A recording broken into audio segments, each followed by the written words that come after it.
Okay, so we're going to go live in 3, 2, 1.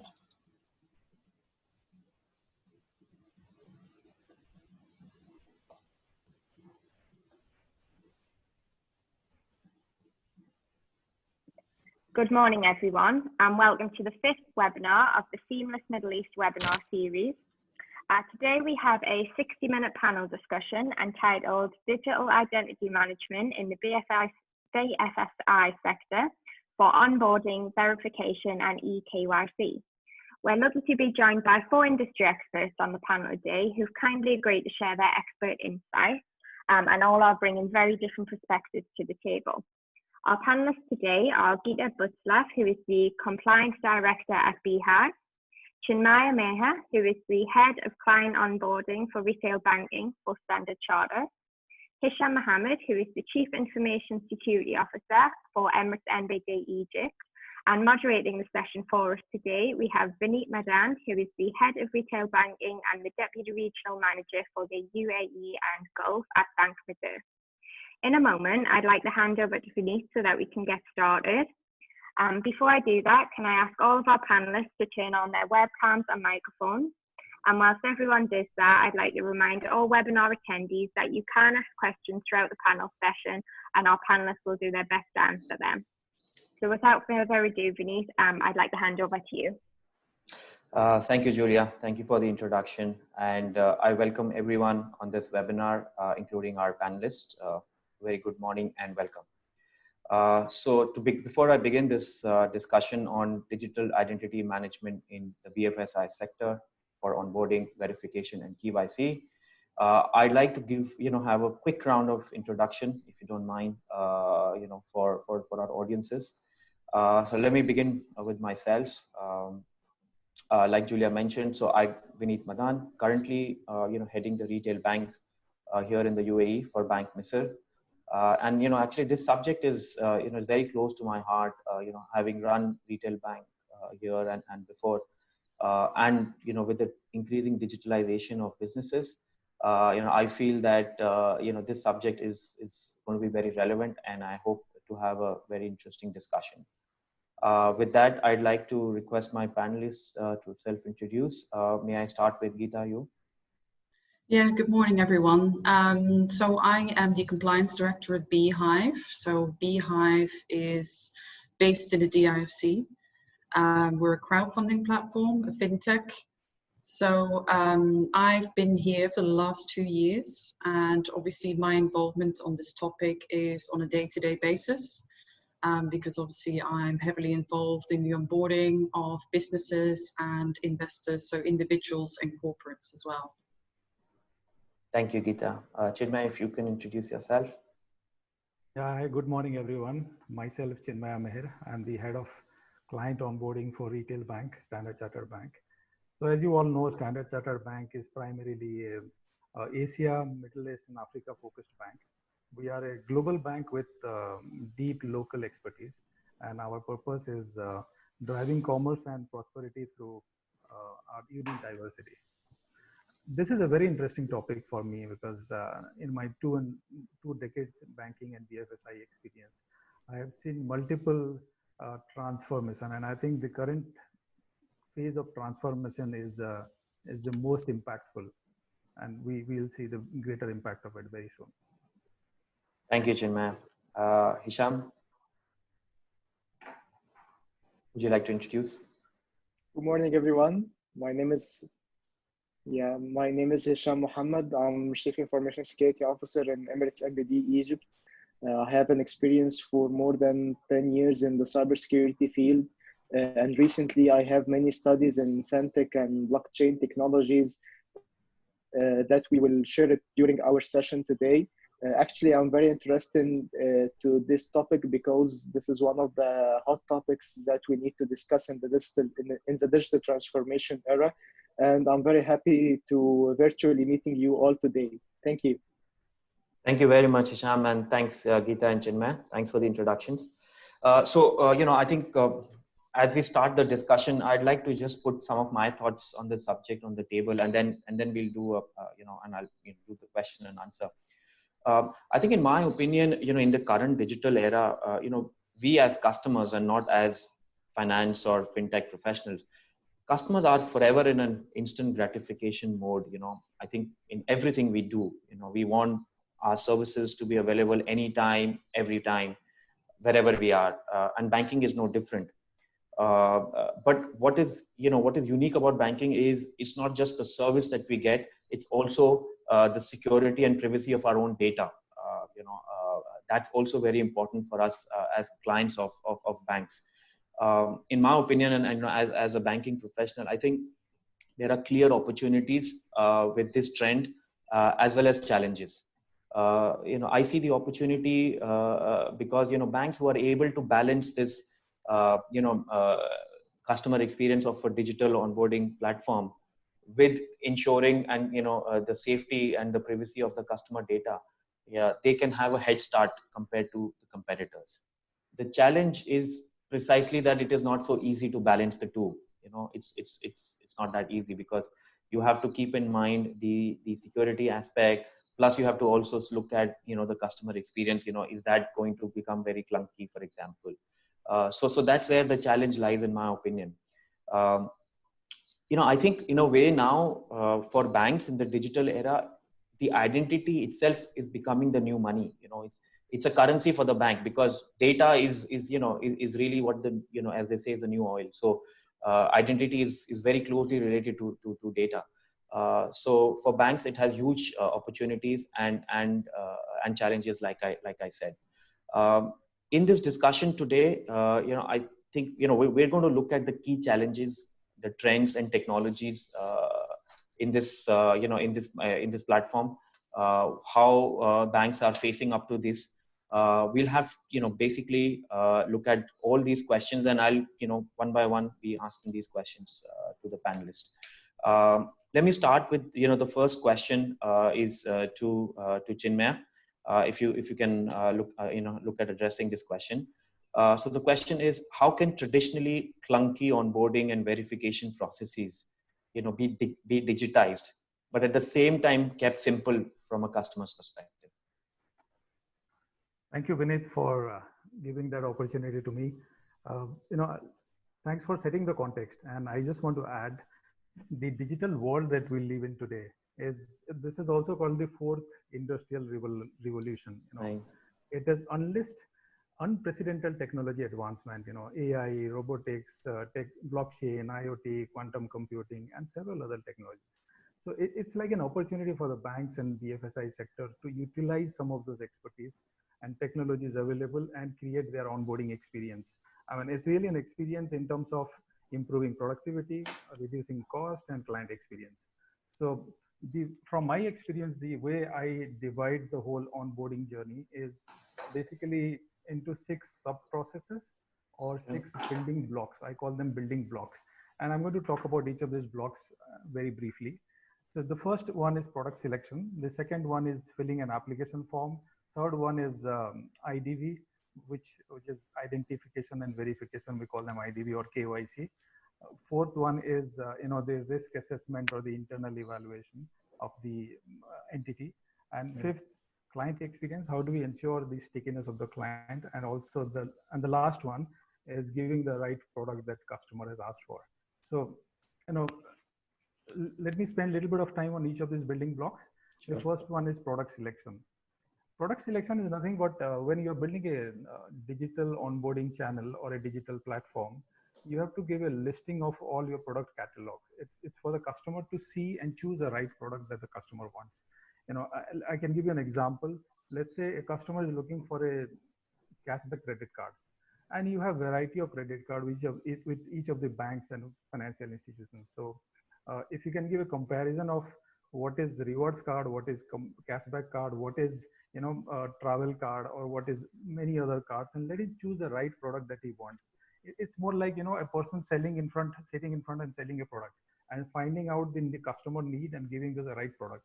So that's the first building block. We have to have a good product selection in the journey, onboarding journey that we need to create. Second is application form filling.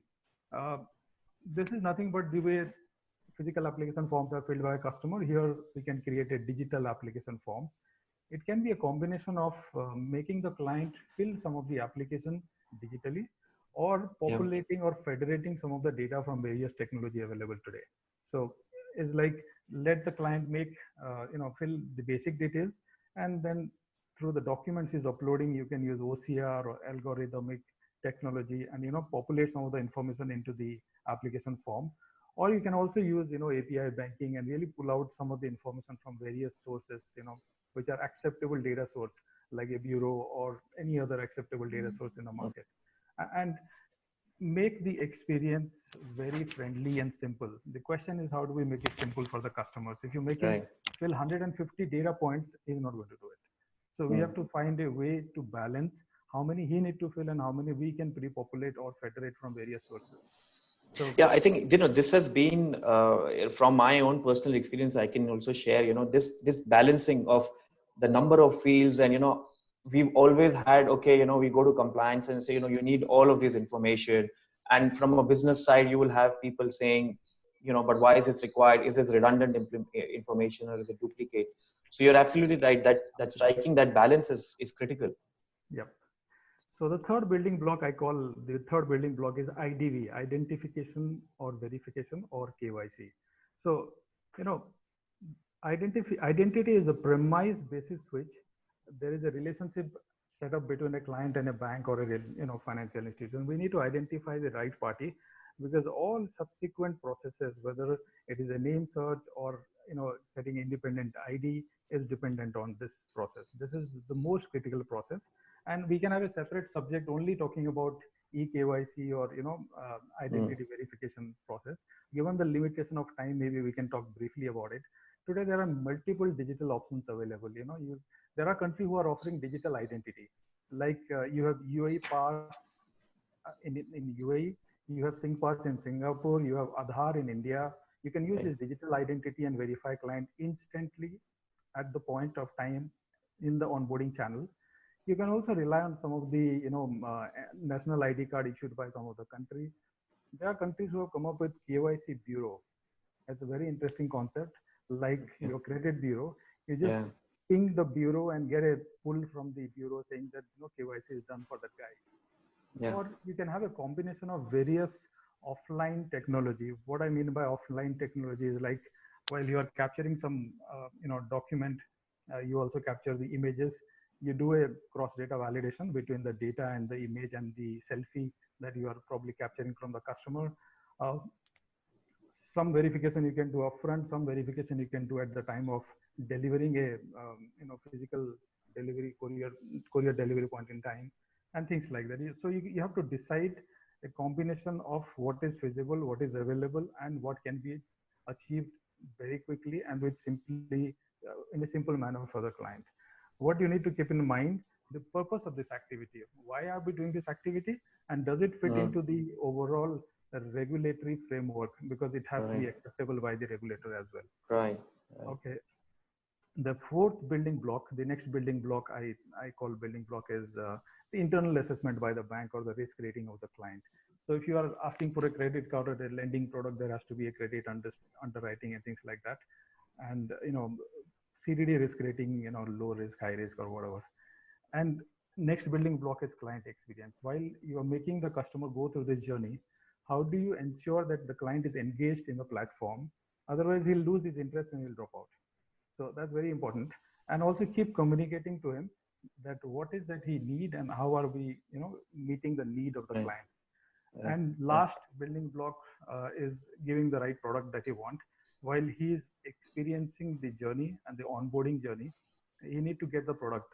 Just a good experience with a bad product is also not good. So we have to get the right product. So this is how, from my experience, I have observed, we can make an onboarding very simply and with a lot of technology involvement, a very effective one. Right.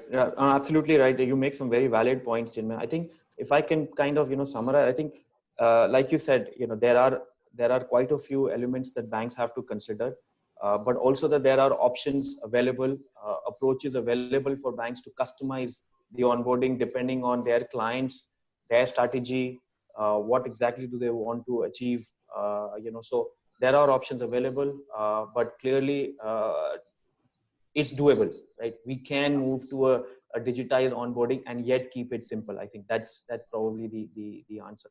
So that takes me to my next question, and it's obviously related. The general impression is the traditional models have been very customer unfriendly. The customer experience hasn't been really what we'd like it to be.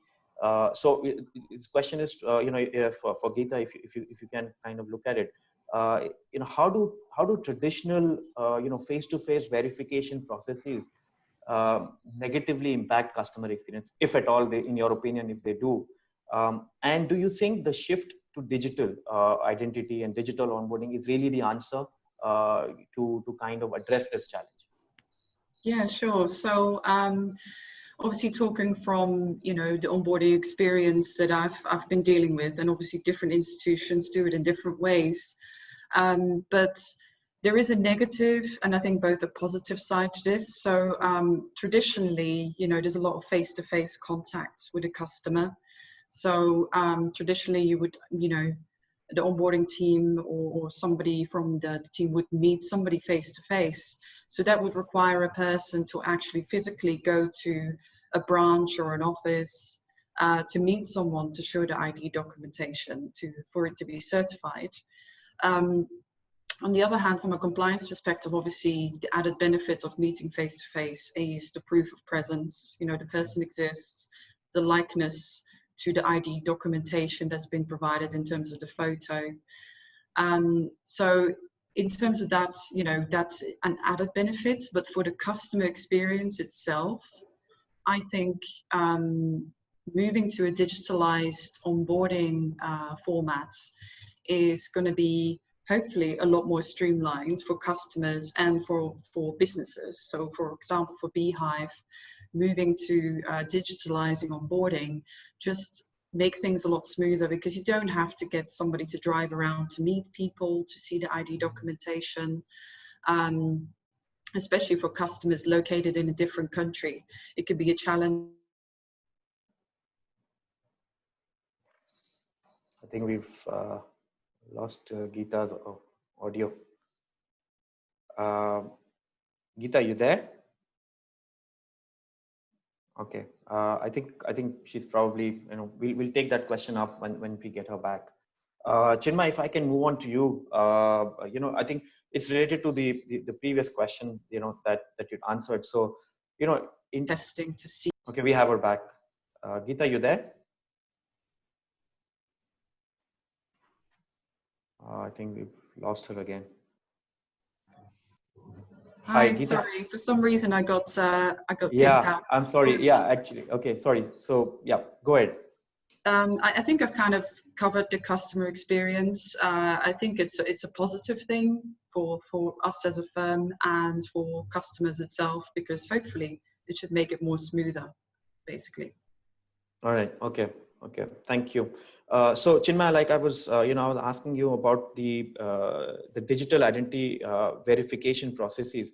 Do you think the processes that we today have, in terms of that is already established or that are working in some banks, are they ready for a widespread adoption by banks and by customers? Is there in your opinion, is there an acceptance that is already there amongst customers who feel comfortable, in a digital onboarding process?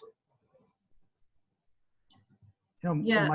Oh, sorry. Sorry, that was for Chinmay. Sorry. Okay. Sorry. But you can definitely pitch in, Geeta. I'll let you go first. Sorry.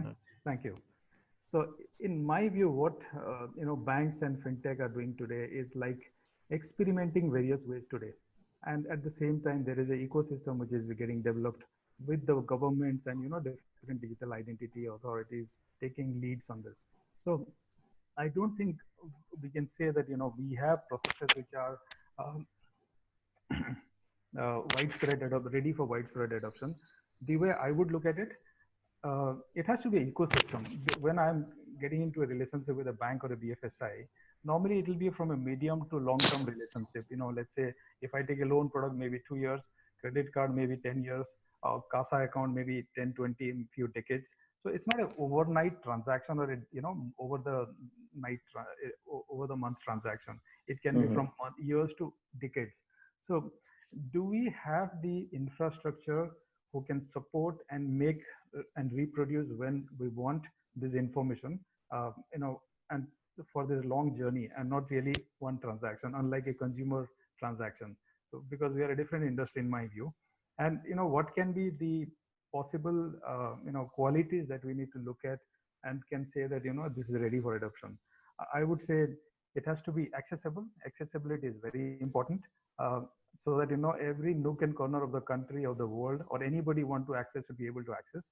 It should not be like only available in metro cities and not available in small towns or villages. Then it has to be the continuity is very important. It has to be there today, tomorrow, and 5 years down the line, and continuity has to be there for that infrastructure. Affordability. End of the day, it's all about how to reduce cost and make things better for clients. So if it is costing you a bomb, then it's useless. It has to be very cheap. It has to be low cost and mass scale model.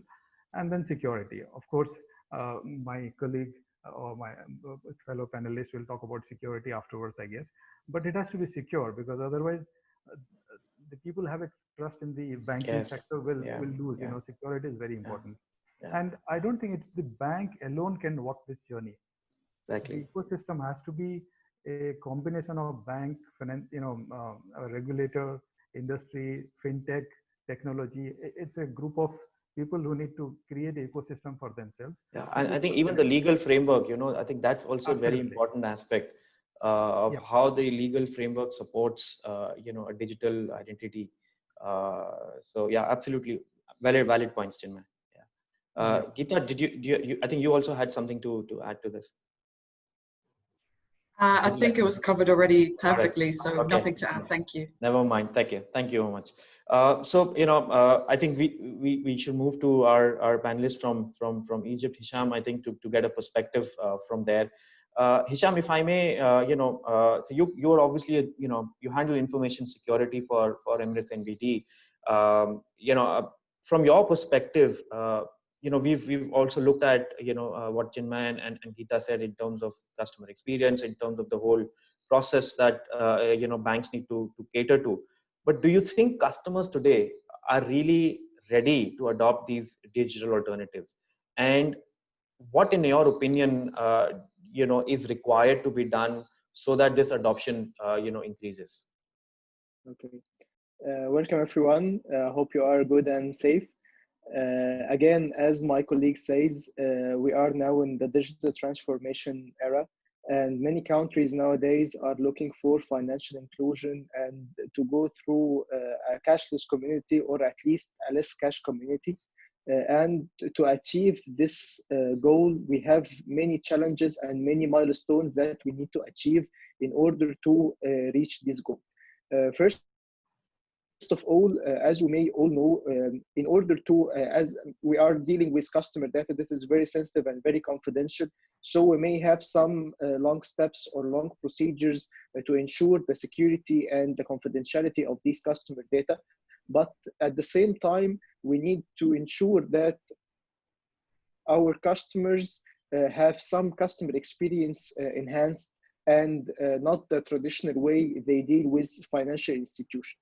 In order to have this difficult equation, security strategy need to be adapted with business strategy in order to achieve these goals. On the other hand, if we are talking about the customer culture, actually in Emirates NBD, we did a great achievement in this part. I think most of the financial institutions, when they are going to digital banking or digital banks, they have a unified line for this part, a unified department for digital banking. Even if we are looking for the branches, they have the traditional banks or the traditional branches, but also they have the digital branches. When we think to maintain or develop digital branches in Emirates NBD, we made a blend for this part. And this blend was made from 3 parts. The digital banking part, and this digital banking was concerned with ATM banking, voice banking, video banking, and also we have a part related to future banking. And this future banking part are mainly targeted to the millennials because they are aware of for the tech and all.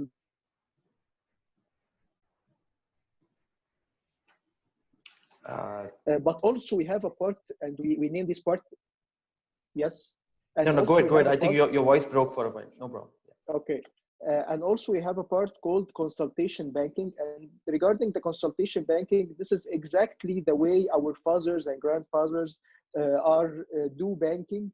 The aim of this part is to transform these cultures and to transform the already customers that don't belong to technology and don't belong to digital banking to an intermediate phase that is called digital banking, to deal with ATMs and video banking and voice banking, and also to have a next step to the future banking to deal with virtual reality and AI and machine learning and all the new trending technology that to be dealt with banking sector. Thank you. Thank you, Hisham. Thank you very much. So, I think this kind of brings us to the end of our first subject on processes and traditional model. If I may request our first poll question to come up now, let's look at, let's take some feedback from our audience as well. So the question is, as a customer, what is more important to you in an identity verification process by a bank? Would safety and security be paramount to you, or would you actually go to a bank that has a convenient and easy customer experience? So if audiences can kind of poll in, and let's see what their response is likely to be. I mean, to me it seems obviously everyone would want both, right? We all want a convenient experience and security, but I think it's important to see today what our mindset is as a customer. So can we have the answers, the results, please? Wow. So you see, I mean, clearly we talk about customer experience, and we talk about the fact that people want convenience, but when it comes to data, and especially because banks, safety and security is paramount. And I think that is really the challenge, for banks. We know that we are treated like just another business, a digital business, but the kind of responsibility I think that banks have in protecting their data is a lot more than some of the other businesses have. So yeah, that was an interesting insight. Let's move to our second part of the discussion on the technology available, the kind of regulatory and cybersecurity challenges that we have. Hisham, if I may continue with you. See, as banks are becoming increasingly digital, and I think we see that all around, both here in Egypt and globally. Securing the identity of customers is critical, and also illustrating to the customer that your identity is secure. Giving them that trust. I think that Chinmay spoke about. How do you think banks can actually ensure that the identity is secured, and also give comfort, that give customers that confidence, like that, yes, your data, your identity, your privacy is safe with us? Mm-hmm. How do you think banks can actually do that? Actually, as we may all know, cybersecurity is one of the biggest concerns that banks have today. They get more digitalized and they undergo higher risks to be hacked. For the time being, as we may all know, digital transformation is a must. And when we are going to our digital transformation journey, we must take into consideration the cybersecurity part. And regarding securing the identity of our customer, are going to many parts at each organization. For example, we are now talking about trending technologies, and and technology are moving very fast and very dynamic. We should take into consideration, on the other hand, that we must tackle now the proactive security approach, and all the traditional reactive security approaches that we are maintaining in the past are not valid today. So proactive security approach is a must for all the organization to maintain and to handle regarding this part. All the security policies and procedures in our organizations now need to be updated with all the new things that we have today.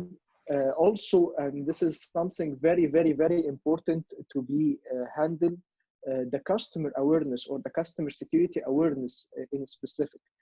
In our region, we don't maintain the security awareness for our clients or even the normal people. And security awareness is a very, very important thing now, because all of us are dealing with technology every day, with our mobile phones, with our laptops, with everything. So security awareness is very important. And here in Emirates NBD, we do some security awareness for our customers and our client in order to maintain their identity and their usernames and passwords and something like that.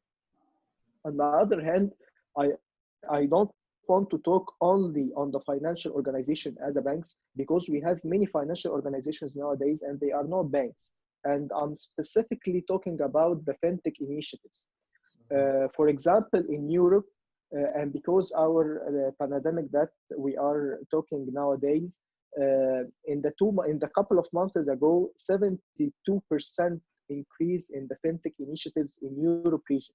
And this is for covering all the demands that they have now in this part. And my advice for all the fintech initiatives or all the fintech startups, when you are dealing with this startup, you must take into consideration the part of cybersecurity, because it's very, very important.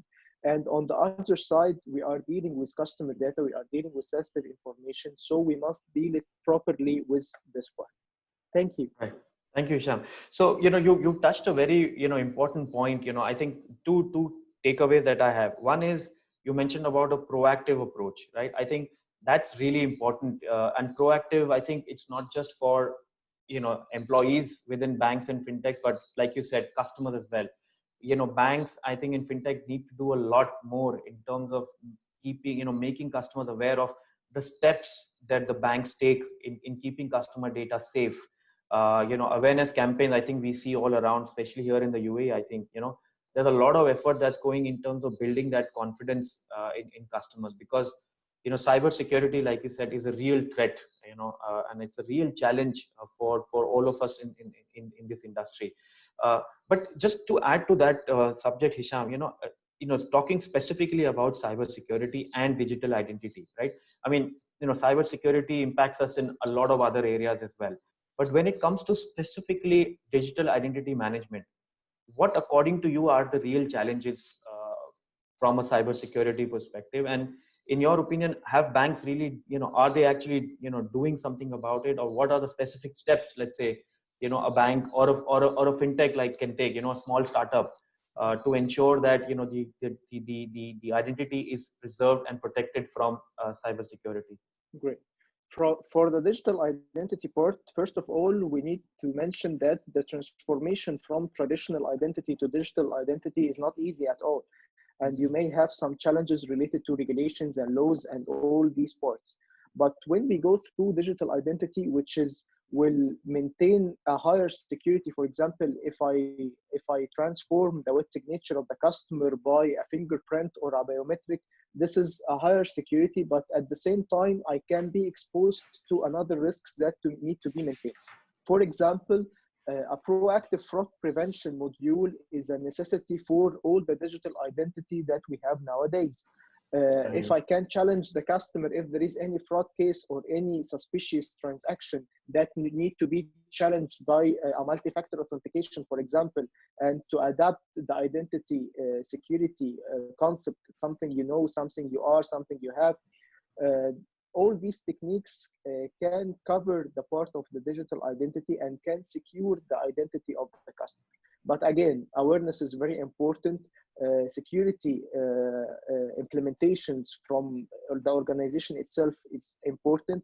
And for sure, the regulations and the laws that have the country in whatever area, it's important for sure. All right. Okay. Thank you, Hisham. Thank you for your insight. I just now, yeah, sorry, Chinmay, you want to add something? Yeah, I just wanted to add, Please. I thought another aspect of, this security, information security relating to digital identity is client consent. All that we are trying to do is basically trying to protect the data from others stealing from us, or as an entity, how do we keep it controlled? But end of the day, it's a data belonging to an individual or a client. And we need to know whether he has given his consent for various use. Data is very fluid and readily available. It can just go across like that. It's very difficult to control. So for whether it is for internal use or for external use, or exchanging data between various organizations within the ecosystem, what we need to keep in mind, whether we have a client consent to do that or not. Right. It Right. should be No, at the will of the customer, not us. the Can valid I point, in just- fact. Oh, sorry. Yeah, please go ahead, Geeta. Please go ahead. Sorry, I just wanted to kind of follow up because we're raising some really interesting points here. Obviously I'm not a cybersecurity expert here, but when we're talking about laws as well, when recently we had the new data protection law that came out in DIFC. So again, data protection on its own is an important topic, and to understand if you're going to use an external digital onboarding solution, where is a customer's data transported to, which country, what are its data security standards. There's a lot more assessment to be done, obviously, on, like Hisham also touched upon, the cybersecurity aspect of any outsourced digital onboarding solution. So understanding, also, where is the data kept? Is it kept in the same country, in another country? What is the cybersecurity of those systems of that external provider? Just to add a few more points here to discussion. No, absolutely. In fact, if I can just take that step forward, data protection, I mean, I don't have much information about this region, but definitely, when you talk about EU and UK, we had the GDPR that came in a couple of years back, right? Which highlighted very strongly the importance of client consent, and like Geeta mentioned, where data is stored. But they also have, something on the flip side to it, which is really the advent of open banking there, right? Where banks are now being asked to share customer data with third-party providers, right?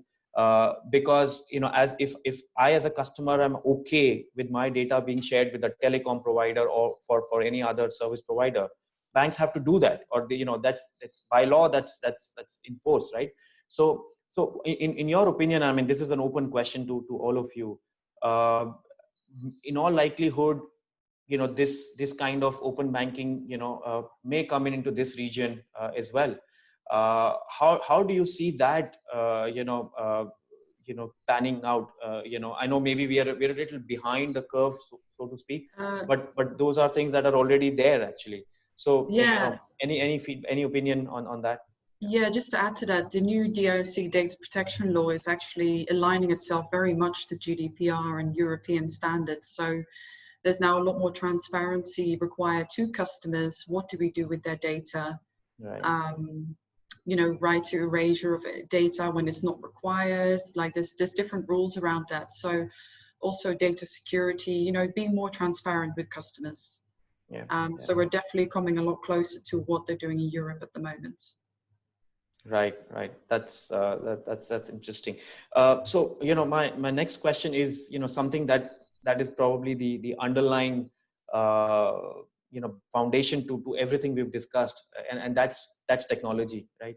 So all of the things we've discussed falls on what kind of technology we are using. So it's a question, I think, Hisham, you're probably best equipped to answer, and then Chinmay and Geeta can fill in if you wish to. In your opinion, Hisham, what kind of innovative technologies are available that can actually transform or have the potential to transform the whole onboarding process, but at the same time keep the overall cost of compliance low, right? Because we all know, we have different sanctions platforms, AML platform, many systems that compliance have to review, not just at the onboarding stage, transactions, payments, everything. So, what if you can share some insight in terms of the technologies available and any examples that come to your mind? Actually, all the trending technologies, we can use it in our financial sector. For example, the AI and machine learning, we can use it for enhance our fraud prevention systems and fraud prevention modules. If we are talking about blockchain, we have many use cases and many initiatives here in Emirates NBD talking about blockchain technology. For example, in Emirates NBD Group in UAE, we made an initiative with Central Bank of UAE called the Check Chain. And this initiative was made to increase the security and increase the identity security for the checks. They have a use case that we have a conservative number of 25 million of dirham in UAE cost of fraud in checks each year. And to reduce this cost of risk, we need some sort of extra step for identity and extra step for verification for each check leaf. This check leaf will be enriched with some sort of QR code or anything like this. And this QR code will be linked with a blockchain system that will generate a unique hash for each check.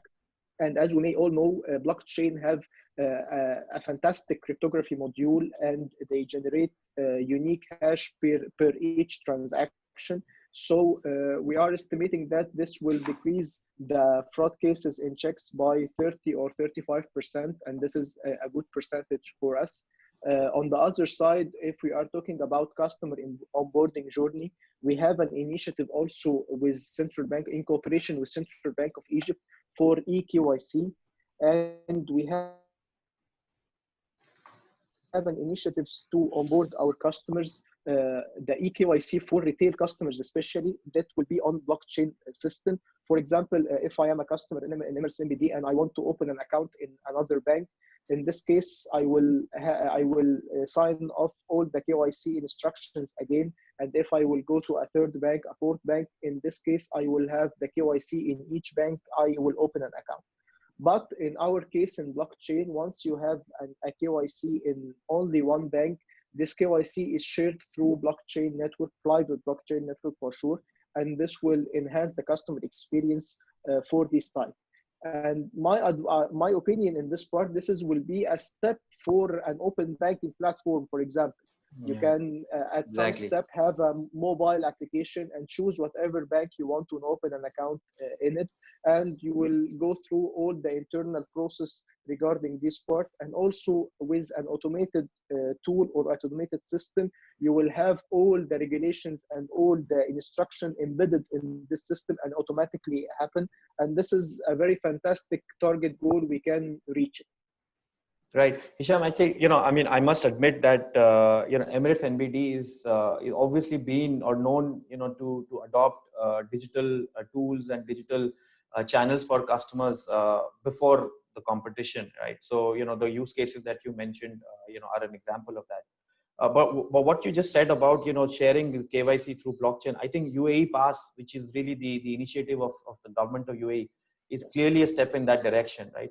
And in fact, not just banks right now. I think basically it's a mandate. So all government departments, and eventually banks as well, will eventually have to use UAE Pass as the digital identity, for customers. And no KYC. I don't need to go to one bank saying my Emirates ID is expired, take the new one, or my address has changed, etc. So it's the underlying is blockchain, like you rightly mentioned, which is probably sorry, go ahead. And this is very important part, what you are saying, because when the infrastructure of the country itself is ready for digital transformation and ready for technology driven, this will help all the organization to go through this journey smoothly without any challenges.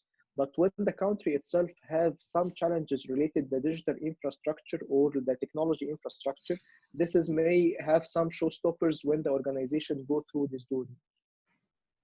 Right. No, absolutely. Chinmaya, Geeta, any comments, any opinion on from a technology side, or I think your experience? Just to add on the UAE Pass side of things, so it's something that we are definitely interested in getting access to as well, and something that we're exploring at the moment.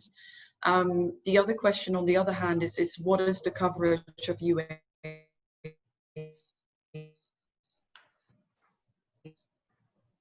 I think your audio is not quite clear, Geeta. Okay. I'm not sure. Maybe we'll wait for her to come back. Chinmaya, do you have anything to add on this? Yeah, sure. I mean, from my experience of kind of running fairly large AML CDD operations and onboarding teams, the way I look at it as probably as a banker is, what is the cost of the compliance cost for a bank or an entity? It is basically headcount. Right. Basically the manpower that we employ, hundreds of people that we employ to do all this manual processing. So I mean, as our friend Hisham told us, automating some of these things, if we can eliminate this headcount through automation and make things faster, smoother, quicker, and also give right output, will reduce cost. Second, Right. we don't have to do automation, or we don't have to be the inventor of all technology ourselves. Out there is a big ecosystem with fintech and technology companies. There are a lot of things available in the market. Maybe we can do some amount of collaboration and see what is the best technology available, suitable for us. And it can be a combination of in-house technology as well as expertise available outside, and we can create a onboarding or a verification process or a platform which can significantly reduce cost and at the same time make better experience.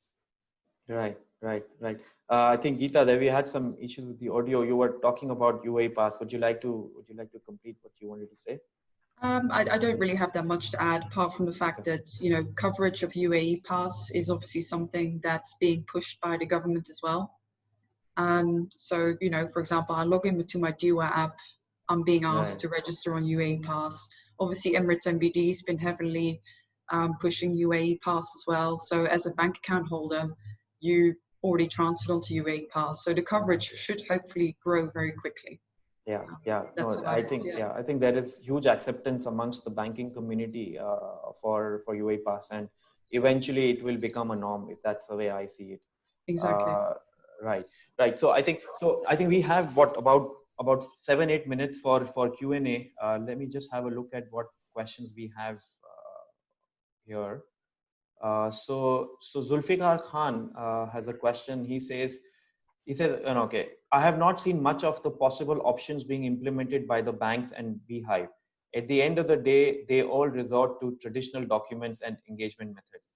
I think this is a question which is basically probably reflecting our reality, so to speak, today, but maybe not what is likely to be. Anybody would like to take that on? Chinmay, would you like to answer that? What's your opinion on this question? I think it's a journey. It's an evolving stage for banks and financial institutions, and we are at some stage of the journey. While we want to do, very digital and automation on the spot, real-time experience for the client, but there are various legacy processes everybody is dealing with, and slowly we are trying to convert and automate as much as possible. So, I mean, I think in initial phase when people are experimenting with various options, maybe you have not seen, as a customer, you have not seen too much outcome coming to the customer. But as we start or move to the implementation phase, customers should see more and more of better client experience or digital experience. Right. Okay. Next question that we have is from Arjun Bhadran. I think the question is similar to what you addressed, Hisham. Is really what kind of technologies would banks be interested in for digital onboarding via multi-channel? I think the point here probably is, can we do digital onboarding via different channels, right? Where and what are the channels that are available that potentially customers could onboard from? Yeah, we already have many channels for digital onboarding. For example, our mobile devices, ATM machines. And now we can see also that we have some sort of next generation of the ATMs. It's a self-service machine. You can open an account in it. It can print your debit or credit card. You can release a checkbook from it. You can subscribe in SMS banking, mobile banking, phone banking. All these issues can be done from this self-service machine.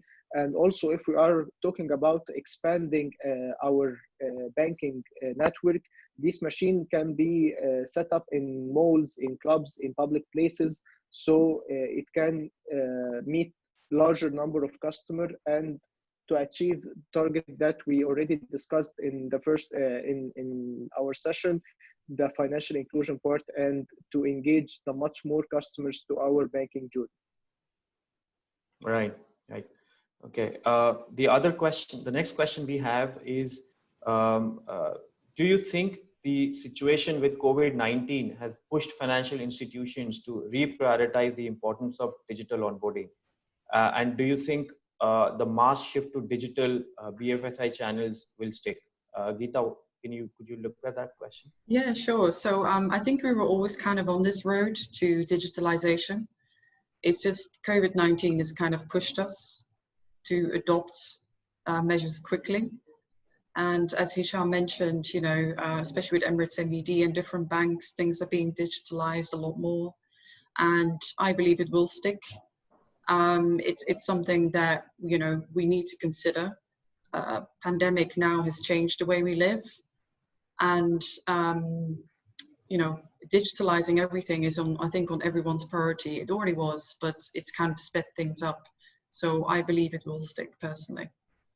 Yeah, and if I may add from my perspective, I think increasingly, you know, even before the pandemic, you know, the move towards digital was very much started in earnest, even in banking, right? And this has just accelerated that. People are going to be more comfortable giving their details through a digital channel. People will expect banks, you know, to perform identification and verification digitally, but at the same time, you know, keeping the data safe. I think that will become more an expectation than really a desire. So yeah, I clearly agree. I think COVID-19 has just, you know, been an inflection point when it comes to you know, digital identification. The next question is from Athar Rizvi. I think, Chinmay, if you could look at that. It talks about what is your take on remote KYC and customer onboarding, especially for bulk onboarding, for example, in labor camps, etc. Yep. So how do you think, you know, we could kind of use remote KYC in doing bulk onboarding in labor camps? Interesting question, I would say. I think we have already answered related to this question in the previous, some of our previous discussion. You know, whether it is bulk KYC or individual KYC, the purpose of this KYC is to really identify the customer and say that, you know, who we are onboarding the account is the same person that we want to, and there is no disparity between what we want to and what it is there. So all the technologies that we spoke, like digital identity, UAE pass, let's say if in a labor camp everybody has UAE pass access, it's going to be very you know, pleasant experience, you know, somebody to go open an account. Just people need to use UAE pass to authenticate themselves and KYC will be done. So we don't have to go through the traditional documentation process, asking them to produce their document. Some of the labor may not have their, you know, passport or, you know, some of the document with them, because traditionally we have also seen that, you know, it's kept with the HR or some other entity, owner of the company, and they don't have it themselves. So then even if they have a document, you know, we not only ask for them to produce the original, but also ask them to give a copy and self-attested, you know, to ensure that, yeah, he submitted. So the whole process of dealing with physical paper and authenticating will go away the moment we get into digital identity like UAE pass or any other digital identity. So it's going to be very easy, whether it is a labor camp or somebody sitting in ivory tower. It's going to be easy for everyone. It's like when you order pizza, it doesn't matter who's ordering, whether you're a millionaire or a laborer, it delivers the same pizza to you at the same service quality at your doorstep. So when we get into digital identity, I mean, it'll be the same experience for everyone. Right. No, absolutely. And I think, you know, even some of the technologies that are today available, you know, people talk about, you know, from a legal perspective, I think it's still that you need to physically meet the customer, you need to, you know, see who he is. But I think now we have probably foolproof technologies that can actually prove that the person who's sitting on the other side of the screen is indeed who he or she is claiming to be, and you can authenticate that as well. So I think it's only going to evolve, and you know, we will have those options available where probably even, you know, from a regulatory and legal framework, meeting the client may not be, you know, required in the near future. There's one question which has come on. It says 2 of the panelists are from traditional retail bank. I think talking about Hisham and Chinmay.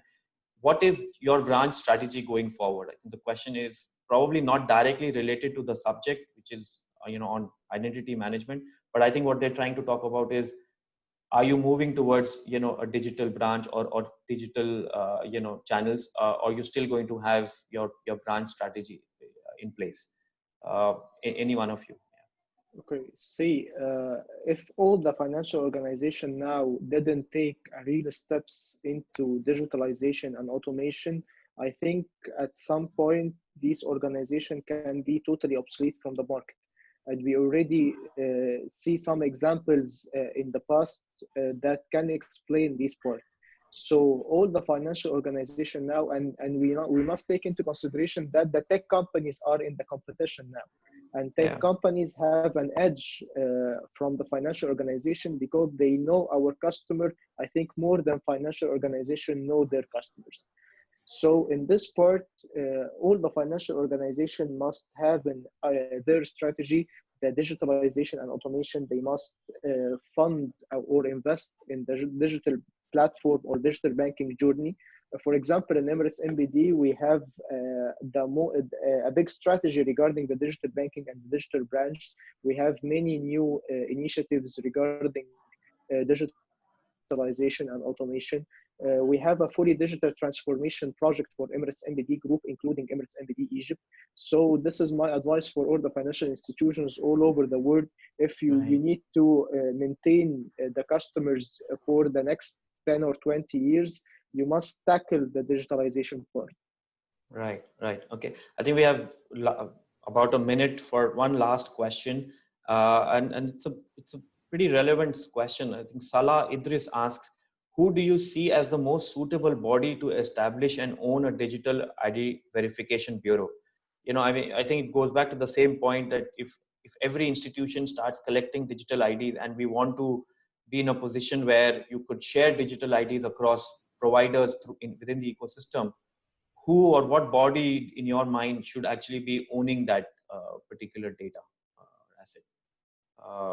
I'm happy if anybody could take a tab at that. Okay, let me start.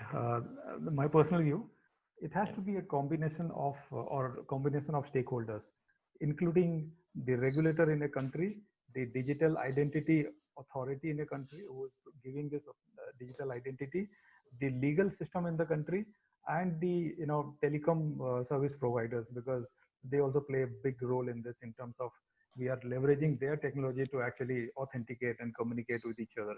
So it need to be a ecosystem which need to be created, contributed by all relevant parties, starting from regulator to technology to identity issuer to legal and telecom service providers.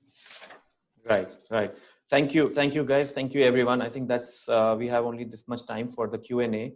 I'd like to just put up our last poll for this session. If I can have the poll up, please. So, and this is obvious for the audience. As a customer, would you feel comfortable in your bank collecting, storing, and accessing your digital identity? Yes, if you think yes, that's a better experience for me. No, if you prefer the traditional route. And not sure if you still don't understand what exactly digital identity is. Should be an interesting answer, I think. All right. Can we have the answers up?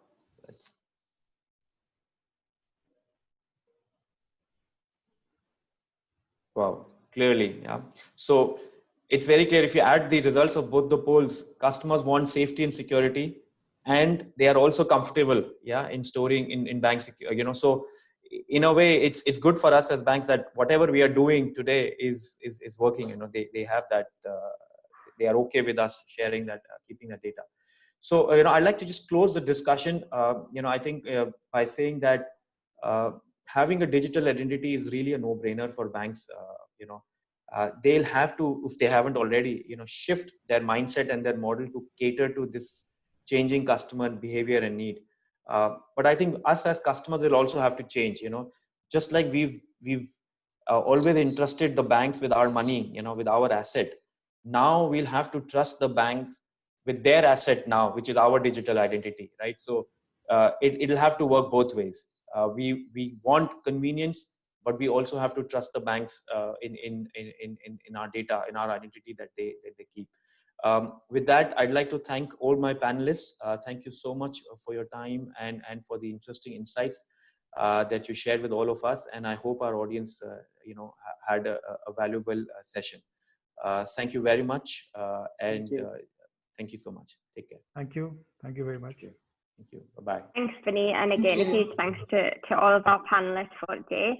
I hope everyone enjoyed that session. So that is the end of the webinar, but the webinar will be accessible via our website for on-demand viewing, and it should be up there by tomorrow.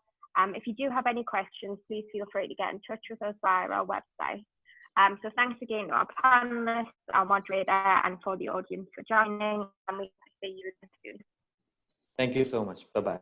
Thank you. Thank you so much.